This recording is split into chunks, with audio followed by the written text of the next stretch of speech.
Well, a treaty is a treaty.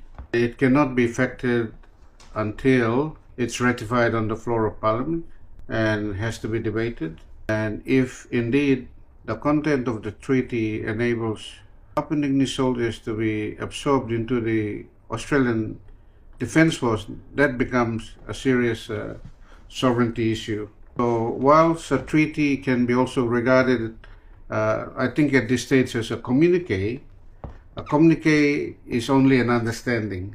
A treaty is binding, but it's only a policy matter. But when it requires change of legislation, then it becomes constitutional.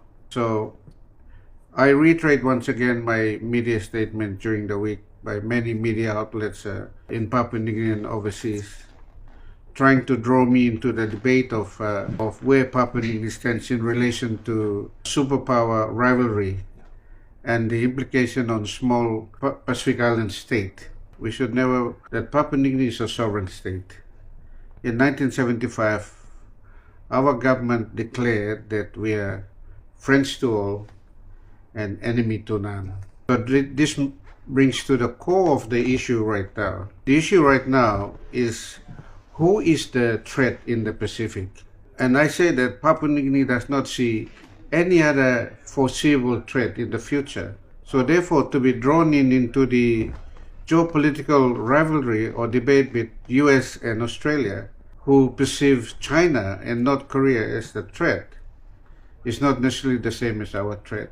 So I reiterate once again, whilst the Prime Minister Marape has the prerogative to go ahead and sign treaties and communique, is only at the cabinet level. But at the parliamentary level, at the legislative level, it will require a change in constitution. And Section 202 of the Constitution will be implicated if Papua New Guinea allow our soldiers to join the Defence Force in Australia.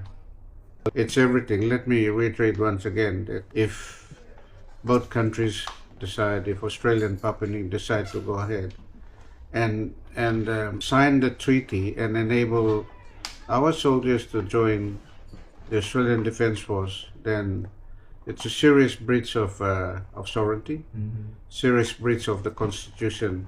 And let me add that there's a lot of interested party already now. If this treaty goes ahead and be signed, then many very learned constitutional lawyers are prepared to take the government to court to prove that such a relationship allowing Papua New Guinean soldiers to join the Australian Army is highly illegal and highly unconstitutional and unlawful, because we are a sovereign state. We are no longer a colony of Australia. In 1975, we drafted our own constitution and we became a sovereign state. And if Australia wants to invest in the PNG, then it should invest in its capabilities, not taking our soldiers into the armed forces. That's illegal. That's the point. That's the point that I was making. Well, we have a very close relationship with China. We have a trade. It's a trading partner. We continue to embark on our defense cooperation with China, and we continue every year. There's an increased number of Papua New Guinean officers and public servants going to China. So more and more interaction is taking place. So it doesn't change our position.